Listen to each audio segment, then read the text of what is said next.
Next concept आहे आपली cost concept. Cost concept म्हणजे काय? Assets are always recorded at cost. Cost म्हणजे मी तुम्हाला सांगितलं होतं की ज्या मोमेंटला आपल्याला ते वापरायचं आहे त्या मोमेंट पर्यंत ते सगळे खर्च ऍड करायचे, बरोबर. सो इथे आपण ऍसेट्सच्या बाबतीत विचार केला तर assets are always recorded at cost. म्हणजेच काय? Cost includes original cost of purchase plus acquisition cost. Acquisition म्हणजे अक्वायर केली ना, ती ऍसेट आपण अक्वायर केली, आपल्याकडे विकत घेतलीये, तर तिची ऍक्विजिशन कॉस्ट सुद्धा त्या ओरिजिनल ऍसेटच्या कॉस्ट मध्ये ऍड करायला पाहिजे. म्हणजे काय ते एक्झाम्पल मध्ये सांगितले मी. मशीन विकत घेतले आपण, मशीनची कॉस्ट आहे 50,000. आपण दुकानात गेलोय, दुकानमध्ये जाऊन आपण ते मशीन सिलेक्ट केले ज्याची कॉस्ट आहे 50,000. ठीक आहे. ते मशीन आपण तिथे पैसे देऊन विकत घेतलं. अजून ते मशीन त्या दुकानातनं आपल्या शॉप पर्यंत किंवा आपल्या बिझनेस पर्यंत अजून आलंय का? नाही आलेलं. त्यासाठी आपल्याला ट्रान्सपोर्टेशन पे करायला लागला. एक टेम्पो घेतला, टेम्पोमध्ये ते मशीन लोड केलं आणि तिथून आपल्याकडे ते आणून दिलं. त्या माणसाने त्याचे 5,000 रुपये घेतले ट्रान्सपोर्टेशन चार्जेस. ते मशीन आलं आपल्याकडे, आपल्या युनिटमध्ये आलंय. आता ते इन्स्टॉल करायला पाहिजे. इन्स्टॉल करायला पाहिजे म्हणजे त्याचा सगळा सेटअप करायला पाहिजे. सो जो मशीन विकणारा माणूस असतो त्याचा एक सर्व्हिस इंजिनियर आपल्याकडे येतो, तो ते मशीन आपल्याला इन्स्टॉल करून देतो. त्याची इन्स्टॉलेशनच्या कॉस्ट त्यांनी 2,500 रुपये घेतले, मशीनची कॉस्ट सोडून. ओके. आणि मग फायनली आता आपण ते मशीन इन यूज वापरू शकतो. म्हणजे it can be put to use असं म्हणतात त्याला. So the asset can be put to use. ज्या वेळेला आपण ते विकत घेतलं 50,000 रुपये देऊन, तेव्हा ते आपण लगेच वापरू शकतो का? नाही. तिथून आपल्या युनिटमध्ये येऊन ते इन्स्टॉल केल्यानंतर आपण त्याचा वापर करू शकतो. ज्या मोमेंटला आपण त्याचं पुट टू यूज पर्यंत आणून ठेवतो तिथपर्यंतची सगळी कॉस्ट ऍडअप केल्यावर टोटल मशीनची कॉस्ट किती झाली? 57,500. आलं लक्षात? ह्या ज्या कॉस्ट आहेत या पे केल्याशिवाय आपण ते मशीन वापरू शकणार नाहीये, म्हणून ते कॉस्ट मध्ये ऍड करायची असते. कळलं? सो मशीनची कॉस्ट आता काय झाली? 57,500. सो जेव्हा आपण बुक्स ऑफ अकाउंट्स मध्ये ऍसेटची कॉस्ट लिहिणार आहोत त्यावेळेला आपण ती 57,500 लिहिणार आहोत, ना की 50,000 रुपये फक्त. कळतंय? So assets are always recorded at cost. Cost concept मध्ये ऍसेट संदर्भातली माहिती आहे की assets are always recorded at cost. Example सकट लिहायचं आहे. ठीक आहे, लक्षात आलं? नेक्स्ट कन्सेप्ट आहे कन्सिस्टन्सी कन्सेप्ट. कन्सिस्टन्सी ही सगळ्याच बाबतीत महत्वाची असते. एखादी गोष्ट तुम्ही सुरू केली की ती गोष्ट तुम्हाला पुढे कन्सिस्टंटली फॉलो करायला लागते. मग बिझनेस मध्ये सुद्धा ती करायला पाहिजे. Once any accounting policy is adopted by a business it should be use throughout the year. आणि नुसतं थ्रू आउट द इयर नाही, carried forward to the next year. So आपण जर आपल्या एखाद्या बिझनेसमध्ये अकाउंटिंग पॉलिसी सुरू केली, अकाउंटिंग पॉलिसी कुठलीही असू शकते. मी माझ्या बिझनेसमध्ये समजा असं ठरवलं की मी कॅशची व्हाउचर्स करणार, मग ती कॅशची व्हाउचर्स तुमच्या प्रत्येक कॅश ट्रान्झॅक्शनला कॅश व्हाउचर झालं पाहिजे. काही काही बिझनेसेस कॅश व्हाउचर करत नाहीत कारण ती त्यांची अकाउंटिंग पॉलिसी आहे. पण एकदा मी सुरू केलं तर एका ट्रान्झॅक्शनला केलंय, एका ट्रान्झॅक्शनला कॅश व्हाउचर केलं नाहीये, असं नाही चालणार. कन्सिस्टंटली प्रत्येक कॅश ट्रान्झॅक्शनला मला व्हाउचर बनवायला पाहिजे.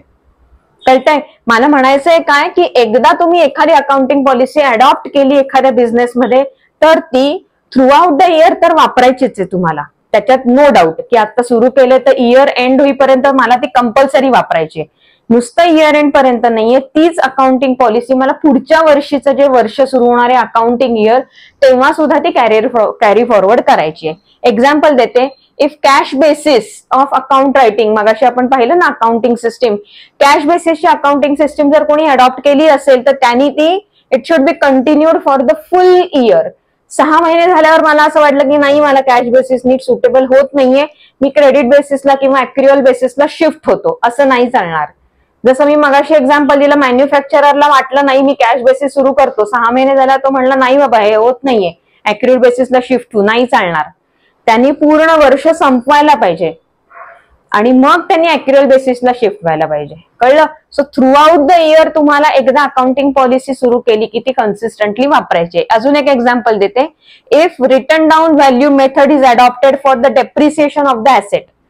ऍसेटचं डेप्रिसिएशन असतं. डेप्रिसिएशन म्हणजे काय फायनल अकाउंटच्या वेळेला मी तुम्हाला सांगणार आहे, पण एक अंदाज म्हणून सांगून ठेवते की डेप्रिसिएशन म्हणजे wear and tear of the asset. Asset आपण एकदा विकत आणली की तर 50,000 रुपयाला मी ऍसेट विकत आणली आहे आणि 6 महिन्यांनी मी परत विकायला गेले तर मी 50,000लाच विकू शकेन का? नाही, कारण 6 महिने मी ती वापरली म्हणजे त्याची व्हॅल्यू थोडी तरी कमी झालेली असेल, त्याला म्हणायचं डेप्रिसिएशन. डेप्रिसिएशनच्या वेगवेगळ्या मेथड्स आहेत. समजा मी written down value method adopt केली, एखाद्या ऍसेटची डेप्रिसिएशनची मेथड जर मी WDV अडॉप्ट केली तर तीच मेथड आपल्याला कधीपर्यंत वापरायला लागेल? It should be used until the scrap value of the asset. Asset scrap करायला येईपर्यंत, मग ते 5 वर्ष, 10 वर्ष, 15 वर्ष रिटर्न डाऊन व्हॅल्यूचं वापरायला लागणार, कारण तुम्ही कन्सिस्टन्सी कन्सेप्ट अप्लाय केलेली आहे म्हणून. कळलं? सो या 2 कन्सेप्ट होत्या आपल्या, कॉस्ट कन्सेप्ट आणि कन्सिस्टन्सी कन्सेप्ट. नेक्स्ट कन्सेप्ट आहे कॉन्झर्व्हेटिझम कन्सेप्ट. कॉन्झर्व्हेटिझम ही अशी एक कन्सेप्ट आहे ना जी आपण आपल्या रोजच्या आयुष्यात सुद्धा वापरत असतो. Conservatism means expecting minimum profits and anticipating expenses and losses while recording the business transaction. मी एक्सप्लेन करून सांगते.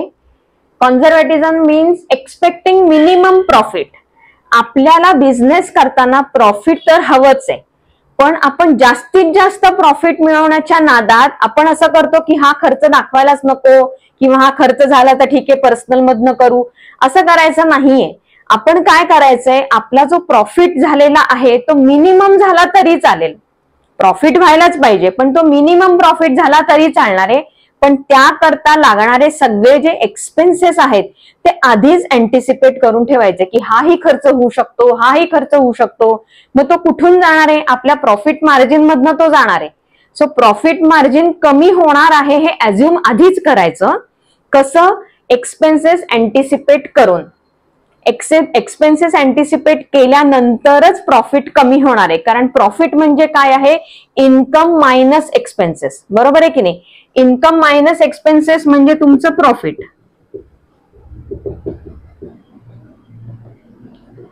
Income minus expenses is equal to profit. मग तुमचे जितके एक्सपेन्सेस जास्त होतील तितकं तुमचं प्रॉफिट कमी होणार आहे. करेक्ट? पण एक्सपेन्सेस जास्त होत आहेत म्हणून एक्सपेन्सेस रेकॉर्डच करायचे नाहीत, असं नाही करायचंय. उलट न घडून गेलेले एक्सपेन्सेस सुद्धा अँटिसिपेट करायचे आणि प्रॉफिट मिनिमम लेवलला ठेवायचं. जर ते एक्सपेन्सेस इन्कर झाले नाही तर तुमचं प्रॉफिट वाढणार आहे, तुम्हाला आनंदच होणार आहे. पण आधीच अँटिसिपेट काय करायचं की एक्सपेन्सेस कोणते कोणते होऊ शकतात ते सगळे अँटिसिपेट आधीच करून ठेवायचे. So anticipating expenses and losses while recording the books of accounts. Example देते, closing stock is recorded at cost or market price whichever is less. Closing stock कुठे रेकॉर्ड होतो? मी सांगितलं होतं, तुम्हाला आठवतंय का? ऍसेट साइडला करंट ऍसेट्स, इथे ऍसेट्स आहेत आपल्या, इथे करंट ऍसेट्स मध्ये आपण इन्व्हेंटरी किंवा स्टॉक लिहितो. ह्याला रिअलायझेबल व्हॅल्यू आहे. मार्केटमध्ये ते जर विकलं तर आपल्याला पैसे मिळणार आहेत त्याचे. करेक्ट? मग ते मार्केटमध्ये विकून जे पैसे मिळणार आहेत ते मिनिमम पैसे मिळणार आहेत असं अज्युम करायचं. मिनिमम म्हणजे काय? कॉस्ट और market price whichever is less. जी कॉस्ट आपण, ज्या कॉस्टला आपण ते विकत घेतलं ती कॉस्ट किंवा आता ती त्याची मार्केट प्राइस, यापैकी जे लेस आहेत त्याला हे बुक करायचं. का? आपण अँटिसिपेट करतोय की एवढे पैसे आपल्याला मिळणार नाहीयेत, जेणेकरून आपल्याला कळेल की इतकेच पैसे मिळणार आहेत आणि त्याच्या पुढे काय करायचंय. म्हणजे आपल्याला कॅश मॅनेजमेंट नीट करता येते. जास्ती पैसे मिळाले तर बोनसच आहे, चांगलंच आहे. पण नाही तेवढे पैसे मिळाले आणि आपण अज्युम केले की नाही आपल्याला मिळणार आहेत भरपूर पैसे, मग आपण त्या पैशांचं काय करायचं ह्याचा आधीपासूनच जर विचार करून ठेवला आणि तेवढे पैसे मिळालेच नाहीत तर काय करायचं? म्हणून अँटिसिपेट काय करायचं नाही, एवढं प्रॉफिट होणार नाही आपल्याला, एवढी कॉस्ट मिळणार नाहीये, तर आपण कमी अमाऊंटला ते बुक करूया. कुठल्या अमाऊंटला? कॉस्ट और market price whichever is less. आलं लक्षात? दुसरं आहे provision for doubtful debts is recorded. Doubtful debts म्हणजे काय? डेट्स म्हणजे मी सांगितलं तर आपण गुड्स सेल करतो on credit to the debtor, debtor कडनं पैसे येणार आहेत. बॅड डेट्सच्या आधी एक डाऊटफुल डेट म्हणून एक कॉन्सेप्ट आहे. मी तुम्हाला गुड डेट आणि बॅड डेट सांगितलं होतं. गुड डेट म्हणजे काय? डेटर पैसे देणार आहे. बॅड डेट म्हणजे इररिकव्हरेबल, एकदम हे टोक नाही तर ते टोक. मग मधलं काय आहे? Doubtful dates. डाऊटफुल डेट्स म्हणजे हा देऊ शकतो किंवा नाही देऊ शकत, नक्की खात्री नाही देता येत. अशा वेळेला आपण तो जो लॉस आहे ना आपला, डाऊटफुल डेट्स किंवा बॅड डेट्स हा आपला लॉस आहे, तो जो लॉस आहे हा अँटिसिपेट करून ठेवायचा आणि त्याची एक प्रोव्हिजन करून ठेवायची की बहुतेक जर या माणसाने पैसे दिले नाही तर हा आमचा लॉस होणार आहे. कळलं? त्याला म्हणायचं डाऊटफुल डेट्सची प्रोव्हिजन. ही आपल्या बुक्समध्ये रेकॉर्ड करून ठेवायची पद्धत आहे. सो कॉन्झर्व्हेटिझम कन्सेप्ट म्हणजे काय? आपली इन्कम्स लो लेवलला असतील आणि एक्सपेन्सेस हायर लेवलला असतील असं आधीच अज्युम करायचं, सो दॅट तुम्हाला कॅश मॅनेजमेंट नीट करता येईल. कळतंय? सो हे झालं कॉन्झर्व्हेटिझम कन्सेप्ट. नेक्स्ट आहे गोईंग कन्सर्न कन्सेप्ट. पुन्हा एकदा, एखादा माणूस जर बिझनेस सुरू करतो, तो बिझनेस त्यांनी एकच वर्षासाठी केलेला असतो का? नाही. गोईंग कन्सर्न कन्सेप्ट, एकदा बिझनेस सुरू केला की हे अकाउंटिंग इयर मध्ये तो बिझनेस होणार आहे, नेक्स्ट अकाउंटिंग इयर मध्ये सुद्धा तो बिझनेस रन होणार आहे, त्याच्या पुढच्या अकाउंटिंग इयर, त्याच्या पुढच्या accounting year, as it is going to be going on and on and on. So business, unless and until you purposely close down the business, it is assumed that the business will continue to be operated indefinitely. समजा एक 3-4 महिने मला business करायला जमला नाही, 4 महिने सेलही झाला नाहीये, परचेसही झाला नाही, काही मेडिकल इमर्जन्सीमुळे मी बिझनेस करू शकलो नाही, असं जर एखाद्याला वाटलं तर 4 महिन्यानंतर तो बिझनेस नव्याने परत सुरू करायचा का? नाही. ऑलरेडी तुम्ही एबीसी एंटरप्राइजेस सुरू केले, फक्त ऑपरेटिव्ह नव्हतं पण बिझनेस चालू आहे ना, परत ऑपरेटिव्ह करा. So a business will continue to be operated indefinitely unless and until you close down it purposely. आता मी बिझनेस बंद करतेय, वाइंड अप करतेय आणि सगळे माझे assets and liabilities pay of करून टाकणारे, ऍसेट सेल ऑफ करून टाकणारे, त्या मोमेंटला आपण म्हणू हा आता बिझनेस बंद झालाय. जोपर्यंत पर्पजली ही गोष्ट आपण करत नाही तोपर्यंत तो बिझनेस चालूच राहतो. कळतंय? त्याची बॅलन्स शीट मागच्या वर्षीची अकाउंटिंग इयरची पुढच्या वर्षीच्या अकाउंटिंग इयरला कॅरी फॉरवर्ड होत राहणार आहे. आशावादी आहोत आपण, हो की नाही? एक्झाम्पल देते तुम्हाला. Going concern concept supports the accounting practices like depreciation method, deferred revenue expenses. Going concern concept आहे म्हणूनच मगाशी मी सांगितलं तसं डेप्रिसिएशन WDV मेथड अडॉप्ट केली. या वर्षी आपण त्याची WDV व्हॅल्यू काढली, पुढच्या वर्षीची काढली, त्याच्या पुढच्या वर्षीची काढली आणि 15 वर्षानंतर ती स्क्रॅप व्हॅल्यू आली. आपण अज्युम काय करतोय? 15 वर्ष आपला बिझनेस चालू राहणार आहे. तसंच डेफर्ड रेव्हेन्यू एक्सपेन्सेस सांगितलं तुम्ही, ऍडव्हर्टाइजमेंट एक्सपेन्सेस एकाच वर्षात सगळे खर्च केले पुढच्या 5 वर्षांसाठी, मग आपण ते डिवाइड बाय 5 केले आणि प्रत्येक वर्षी त्याचा खर्च दाखवत गेलो. हे सांगितलं होतं की नाही मी तुम्हाला मागच्या लेक्चरमध्ये.